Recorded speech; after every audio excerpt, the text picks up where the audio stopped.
Hello guys, hope you are doing very well.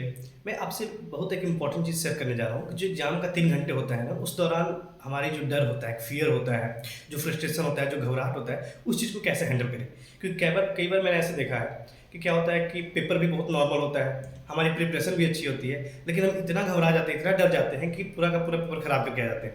मैंने अपने एक दोस्त का आंसर शीट देखा था कि उसको इंग्लिश मीडियम से पढ़ा है, इंग्लिश अच्छे से आती है, लेकिन पेपर में ऐसे लिखा था कि उस सेंटेंस का कोई मीनिंग ही नहीं निकल रहा था। मतलब वो डर गया था, घबरा गया था और खुद से कुछ लिखे जा रहा था। जो सेंटेंस लिखा भी था, जो कॉन्सेप्ट लिखा था, तो इस तरीके से उसको लिखा था कि उसका कोई मीनिंग ही नहीं निकल रहा था। तो उसमें उसको मार्क्स कहाँ से मिलेगा? तो ऐसे जो डर लगना, घबराहट होना बिल्कुल नेचुरल, क्योंकि एग्जाम है, हमने तैयारी किया है, तो डर तो लगता रहता है, पता नहीं क्या होगा, कैसा पेपर आएगा। तो ये बिल्कुल नेचुरल, लेकिन इसको हम लोग कैसे मिनिमाइज कर सकते हैं ताकि हमारे पेपर के परफॉर्मेंस को कोई फर्क न पड़े। इस चीज़ को कैसे कर सकते हैं, क्योंकि मुझे भी ना बहुत डर लगता था।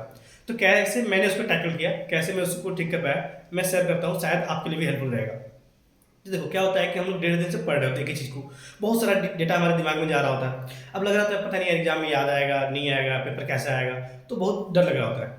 तो अगर एग्जाम हॉल में जाते हो और आप जाकर दिमाग को तुरंत ही प्रेशर डाल दो, तो ऑलरेडी दिमाग आपका प्रेशराइज है और प्रेशर डालोगे तो उसकी परफॉर्मेंस एकदम खराब हो जाएगी, कुछ भी याद नहीं आने वाला है। तो आपको क्या करना है कि एग्जाम हॉल में हमेशा कम से कम 10 मिनट पहले एंटर करो। 145 में पेपर मिलता है, तो 135 में आप एग्जाम हॉल में जाके बैठ जाओ। जाओ, पानी वानी पियो, आंख बंद करके 10 मिनट बैठो, रिलैक्स करो। उसके बाद क्या करो, अभी कितना भी रिलैक्स करने की कोशिश करोगे, माइंड बहुत ज़्यादा रिलैक्स नहीं हो, क्योंकि डर तो रहेगा, पेपर पता नहीं कैसा आएगा, कैसा आएगा, कैसे पेपर दिखेगा। तो जब पेपर मिलता है, पेपर पढ़ना शुरू करो, पेपर हमेशा पीछे से पढ़ो, क्योंकि मेरा एक्सपीरियंस रहा है कि जनरली 5th और 6th क्वेश्चन ईजी पार्ट रहता है। तो क्वेश्चन पीछे से पढ़ोगे, देखा हुआ टाइप का लगेगा, तो थोड़ा सा वहाँ से माइंड रिलैक्स होने शुरू हो जाएगा। इसके बाद आपको क्या करना है कि जो क्वेश्चन आता है, जैसे कि मान लो कि एक क्वेश्चन का एक पार्ट, दो पार्ट आपको आता है, तो जो पार्ट आता है जिसको एकदम बहुत अच्छे से याद है, एकदम रटा रटा, जिसमें कोई दिमाग लगाना ही नहीं है, वैसे क्वेश्चन को पहले लिखो। क्या होगा कि आधा घंटा 45 मिनट आप वैसे क्वेश्चन लिखने वाला जिसमें आपको दिमाग नहीं लगाना है, यानी आपके माइंड पे कोई प्रेशर नहीं पड़ने वाला है। अब माइंड पे प्रेशर नहीं पड़ेगा, माइंड एकदम ईजी चीज़ों में इन्वॉल्व होगा, तो जो उसका प्रेशर है वही रिलीज हो जाएगा। यानी आपके माइंड पे जो एक प्रेशर था क्या होगा नहीं होगा, वो प्रेशर रिलीज होकर आपका माइंड बिल्कुल शांत हो जाएगा। आप आधे घंटे पेपर लिखने के बाद अब क्या कर सकते हो कि जो चीज़ आपको दिमाग लगाने वाला उस चीज़ पे जा सकते हो। आपका माइंड रिलैक्स है, अब जो कुछ भी आप सोचोगे वो आपको रिकॉल होगा, वो आपको सब कुछ याद आएगा, और जो आपका घबराहट का पोर्शन है कम हो गया। तो ये तो मैं बताया कि जब आपको बिगिनिंग से ही है कि लाइक एंट्री की है तभी से घबराहट आता है उसके लिए।